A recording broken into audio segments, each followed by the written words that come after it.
तस्वीर आपको दिखाते हैं। ये तस्वीर आप तिरुपति तिरुमला की देख रहे हैं। जी हाँ, तिरुपति बालाजी महाराज का जो पूरा प्रांगण है जिसे अशुद्ध कर दिया गया था, उसको लेकर अब शुद्धिकरण की तैयारी की जा रही है। आज सुबह ये शुद्धिकरण की जो पूरी प्रक्रिया है, पूरा अनुष्ठान, उसे मन से किया गया है और क्षमा मांगी गई है तिरुपति बालाजी महाराज से, क्योंकि बहुत बड़ी गलती हुई है। हमारे आपके यहाँ जब प्रसाद चढ़ाया जाता है तो एक एक चीज़ शुद्ध हो, इस बात का ख्याल रखा जाता है। और जहाँ गलती होती है, हम जो भी चढ़ाते हैं भगवान को, तो हम कहते हैं कि हम क्षमा प्रार्थी, अगर कोई गलती हुई हो तो। ये तो बहुत बड़ी गलती हुई है। ऐसे में महाशुद्धि के लिए महाअनुष्ठान किया गया है। क्या कुछ किया गया आपको हम बता देते हैं। तिरुपति के प्रसाद में चर्बी की मिलावट की खबर हमने आपको बताई थी और भगवान वेंकटेश्वर को ये भोग लगाया गया था। और देखिए, दिन में 3 बार भोग लगाया जाता था। और ऐसे में अब शुद्धिकरण के लिए ये विशेष अनुष्ठान किया जा रहा है। मंदिर का पंचगव्य से शुद्धिकरण हुआ है। ये अनुष्ठान टीटीडी यानी कि तिरुपति तिरुमला देवस्थानम बोर्ड की तरफ से किया गया है। प्रायश्चित के लिए किया गया है। अनुष्ठान का उद्देश्य मंदिर की पवित्रता को बनाए रखना है। अनुष्ठान के लिए महाशांति यज्ञ का भी आयोजन किया गया है, क्योंकि ये बहुत ज़रूरी हो गया था कि शुद्धिकरण को लेकर ये पूरी व्यवस्था की जाए, जिस तरह की घटना सामने आई थी। और ऐसे में आपको बताएं कि शुद्धता के लिए ये फैसला लिया गया, ये शुद्धिकरण यज्ञ यहाँ पर किया गया है। हमारी सहयोगी अनेरी ने अंदर किस तरह से पूरे प्रांगण का शुद्धिकरण किया जा रहा है, ये अनुष्ठान किया जा रहा है, कितना समय लगेगा, इसको लेकर रिपोर्ट तैयार की। रिपोर्ट आपको दिखा देते हैं। रिपोर्ट जो है वो साफ तरह से बताती है कि फिश ऑयल और बीफ टैलो का प्रेजेंस था और उसी कारण अब हम यहाँ पे देख रहे हैं कि तिरुमला में किस तरह से महाशांति होमम हो रहा है। और साथ ही साथ जैसे कि आप यहाँ पे देख रहे हैं कि सारे पुजारी जो यहाँ के मंदिर के है वो यहाँ पे शांति होमम कर रहे हैं। सुबह 6 बजे से ये शांति होमम शुरू हो चुका है और अब ये जो पंचामृत जो होता है होमम के बाद वो सारी जगह, सारे मंदिर के द्वारों पे और साथ ही साथ जहाँ पे लड्डू बनते हैं और जहाँ प्रसाद बनता है वहाँ पे ये पंचामृत जो है वो छिड़का जाएगा। और तो चलिए अब आपको बता देते हैं पंचगव्य क्या होता है, जिससे पूरे मंदिर का शुद्धिकरण किया जा रहा है। पवित्रता उसकी जो खोई है उसे वापस पाने के लिए शुद्धिकरण किया जा रहा है। पंचगव्य यानी 5 चीज़ों को सम्मिलित करके, गाय से जुड़ी 5 चीज़ों को सम्मिलित करके पंचगव्य बनता है। गाय का दूध, गाय का घी, दही, गौमूत्र और गाय का गोबर। ये गाय क्योंकि हमारे लिए माता हैं, हमारे धर्म में पूजनीय हैं, और ऐसे में पंचगव्य मिलाकर पूरे मंदिर प्रांगण का शुद्धिकरण जो पुरोहित हैं वो कर रहे हैं, क्योंकि पवित्रता यहाँ समझौता हो गया था। पवित्रता से बहुत बड़ी गलती हुई है, बहुत बड़ा पाप हुआ है, जिसको लेकर ये अब कदम उठाया जा रहा है पवित्रता के लिए। वहीं आपको बताएं कि शांति होम को लेकर भी बहुत तमाम तैयारियां की गई और लड्डू प्रसाद जहां तैयार किया जाता है, जहां पूरी सामग्री रखी जाती है, उस जगह का भी, उसको भी शुद्धिकरण की जरूरत थी, उसका भी शुद्धिकरण किया गया है। अनेरी की रिपोर्ट आपको दिखा देते हैं अंदर से, लड्डू पोटू जहां बनता है वहां से। यहाँ पे सारे इंग्रेडिएंट्स, सारे सामग्री जो है वो ये स्कैनर में स्कैन होते हैं और उसके बाद यहाँ पे ये जो स्टोर रूम आप यहाँ पे देख रहे हैं, ये बड़े स्टोर रूम में सब कुछ स्टोर किया जाता है। यहाँ पे जैसे कि आप सब कुछ देख रहे हैं, यहाँ पे जो लोग हैं, कर्मचारी है, और यहाँ पे ये सारे देख रेख करते हैं और साफ सफाई भी करते हैं। और इसके बाद लड्डू प्रसाद हो या फिर अन्नदान का प्रसाद हो, सब कुछ मंदिर के अंदर बनता है। और इसीलिए जब भी किसी वस्तु की या किसी सामग्री का ज़रूरत होता है तो अंदर से वो लोग पूछते हैं और इसी क्रेन से सारे सामग्री जो है वो मंदिर के अंदर भेजा जाता है। तो महानुष्ठान के लिए खास तैयारियां की गई हैं। कितने पुरोहित यहाँ पर हैं और किस तरह से ये पूरी जो विधि है परंपरा के अनुसार पूरी की जा रही है, चलिए जानकारी आपके सामने रख देते हैं। क्योंकि पवित्रता और शुद्धता सुनिश्चित करने के लिए महानुष्ठान किया जा रहा है। शुद्धिकरण के लिए 11 खास पुजारियों को बुलाया गया है, पुरोहितों को बुलाया है और 8 पुजारियों ने ये विशेष अनुष्ठान किया है। महाशुद्धता के लिए महानुष्ठान किया गया है।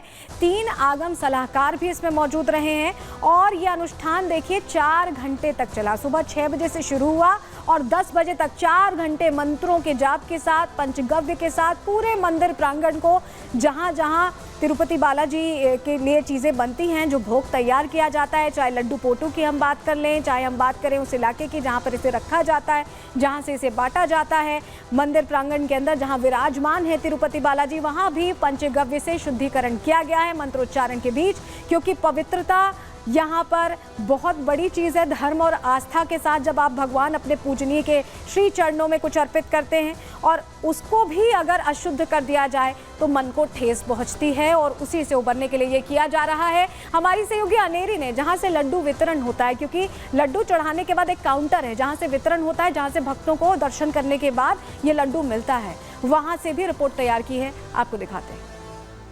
आप यहाँ से लड्डू लेके जा रहे हैं, आपको कैसा लग रहा है लड्डू? अच्छा है, अच्छा है। अच्छा अभी अच्छा है। पहले आपने लेके गए थे? पहले लेके गया, अब पहले तो कैसा था? पहले इतना नहीं है, अभी तो बहुत अच्छा था।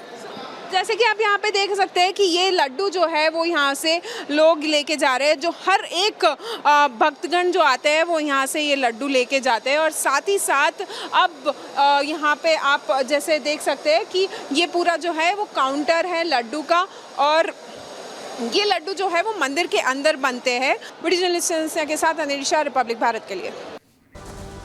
तो फिलहाल अब देखिए, सुरक्षा यहाँ पर सुनिश्चित हो और हर चीज शुद्ध चढ़े भगवान को, इसको लेकर बात जरूर हो रही है, लेकिन इस पर सियासतदान डिंपल यादव किस तरह से इसका एंगल टर्न करने की कोशिश कर रही है, ये भी हमने आपको आज बताया प्रहार में। चलिए आगे बढ़ते हैं, अगली खबर की अब बात करेंगे।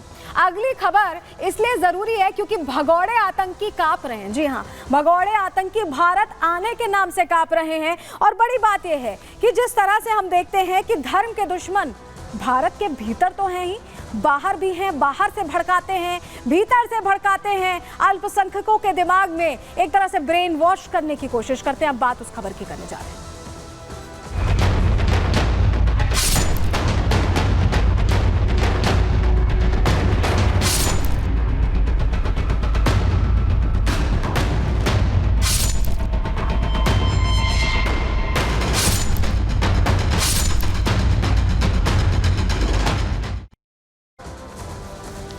तो नफरती बोल बोल कर लोगों को भड़काने का काम धर्म के ये दुश्मन, धर्म के ये ठेकेदार अलग अलग जगहों से करते हैं। भगौड़ा जाकिर नाइक विदेश से करता है, बाहर से करता है, तो हमारे देश में भी इस तरह के लोग हैं जो भड़काने की साजिश रचते हैं। सबसे पहले आपको बताएं कि पाकिस्तान ऐसे लोगों को सर आंखों पर बिठाता है, सर माथे बिठाता है, और यही वजह है कि जाकिर नाइक को निमंत्रण भेजा गया है पाकिस्तान आने का। अब आतंकी जाकिर नाइक पाकिस्तान जाएगा, आतंक के आका के घर पे जाएगा, और 15 दिन तक पाकिस्तान में जाकिर नाइक रहने वाला है। एजेंडा क्या रहेगा? आतंकियों की ट्रेनिंग का एजेंडा रहेगा। 5 अक्टूबर को कराची से दौरे की शुरुआत हो रही है जाकिर नाइक, भगौड़े जाकिर नाइक की, और लाहौर, कराची और इस्लामाबाद में जनसभाएं करेगा।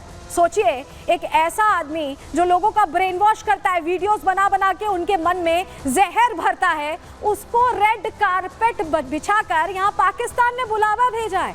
कई पाकिस्तानी शहरों में ये लेक्चर देने वाला है। जी हाँ, लोगों के बीच अपनी जिहादी मानसिकता, जहर उगलने की जो आदत है, उसका प्रदर्शन करने वाला है।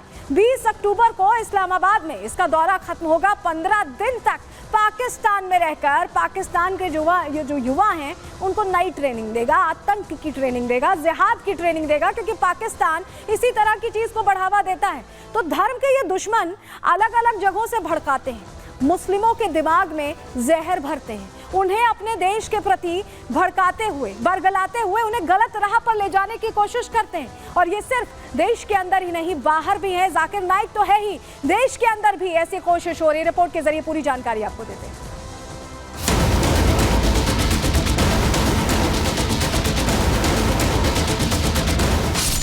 इस्लाम के प्रचार की आड़ में नफरत फैलाने वाला भगौड़ा जाकिर नाइक पाकिस्तान का मेहमान बनने जा रहा है। अपनी तकरीरों से लोगों के जहन में जहर घोलने वाले जाकिर के लिए शहबाज सरकार रेड कारपेट बिछाने की तैयारी में है। जाकिर नाइक भले भारत से दूर है, लेकिन वो भारत के खिलाफ जहर उगलने से बाज नहीं आ रहा। वो लगातार भारत के मुस्लिमों को गुमराह करने की साजिश रच रहा है, और अपनी साजिशों को धार देने के लिए अब वो आतंकिस्तान से हाथ मिला चुका है। एक यूट्यूबर को दिए इंटरव्यू में जाकिर नाइक ने खुद कबूल किया है कि पाकिस्तान में उसके चाहने वाले उसका इस्तकबाल करते हैं। पहले पाकिस्तान आने के लिए पाकिस्तान वीज़ा मिलना मुश्किल है, लेकिन मेरे लिए बहुत आसान था। सब लोग जानते हैं, मेरे वालिद भी जानते हैं। तो पाकिस्तान वीज़ा मिलने तो मेरे लिए तो एक फ़ोन कॉल था। मैं तो पाकिस्तान से मोहब्बत करता हूँ। पाकिस्तान अपनी आतंकी खेती के लिए पूरी दुनिया में बदनाम है। जो भी भारत के खिलाफ जहर उगलता है, पाकिस्तान उसे अपनी पलकों पर बैठाता है। लेकिन पाकिस्तान के आतंकियों की तरह ही जाकिर नाइक भी पीएम मोदी के नाम से सिहर जाता है। उसे पता है कि जब तक भारत में मोदी राज है वो भारत जाने के बारे में सोच भी नहीं सकता। जाना तो इन्होंने तो रेड कार्पेट देगी, मुझे आओ भाई आओ, अच्छा अंदर आओ, जेल में बैठो। उनके लिस्ट में तो नंबर 1 टायर है जाकिर नाइक की। पीएम मोदी के नाम का खौफ जाकिर के जहन में ऐसा समाया हुआ है कि वो खुलकर इस बात को कह रहा है कि जब मोदी सरकार सत्ता में नहीं रहेगी तब वो भारत जाएगा। यानी उसे यकीन है कि जब तुष्टीकरण वाली सरकार सत्ता में आएगी तो उसके लिए भारत के रास्ते खुल जाएंगे। अगर अभी मोदी नहीं रहा और जो नेक्स्ट गवर्नमेंट अगर जस्ट रहेंगी तो जरूर जाऊंगा मैं। जाकिर नाइक पीएम मोदी से डरकर ही भारत से भागा था। प्रधानमंत्री मोदी से जाकिर नाइक ही नहीं बल्कि भारत में रहने वाले कई कट्टरपंथी भी परेशान हैं। अपनी जहरीली तकरीरों से मुस्लिमों को भड़काने वाले तौकीर रजा ने एक बार फिर जहर उगला है। मुसलमानों को अपनी ढाल बनाकर तौकीर रजा ने पीएम मोदी से लेकर आरएसएस तक अपनी जहरीली सोच जाहिर कर दी है। देश के एक हिस्से को नुकसान पहुंचाना, उसे कमजोर करना, उसके साथ जाति करना, ये देशद्रोह है और ऐसे प्रधानमंत्री को अपनी जिम्मेदारी कबूल करते हुए अपने पद से त्याग पत्र देना। जाकिर नाइक जैसे जिहादी मानसिकता वाले आतंकी जहां भारत के बाहर से साजिश रच रहे हैं, वहीं भारत में बैठा तौकीर रजा जैसा कट्टरपंथी भारतीय मुसलमानों को बरगलाने की साजिश रच रहा है। ऐसे में भारत के अल्पसंख्यकों को खुद तय करना होगा कि आखिर इन कट्टरपंथियों ने आज तक उनके लिए क्या किया है। Bureau report, Republic Bharat.